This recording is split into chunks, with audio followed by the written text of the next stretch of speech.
ভোলাগঞ্জ সাদা পাথর প্রকৃতির এক অনন্য সুন্দর নিদর্শন।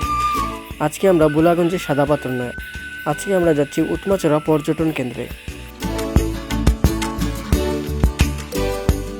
ভোলাগঞ্জের সাদা পাথর, জাফলং, তুরুংচড়া, উৎমাচড়া তিনটা জায়গা প্রায় একই ধরনের হলেও আমরা কেন উৎমাচড়া যাচ্ছি সেই কারণটাই আজকে আপনাদের সাথে শেয়ার করব।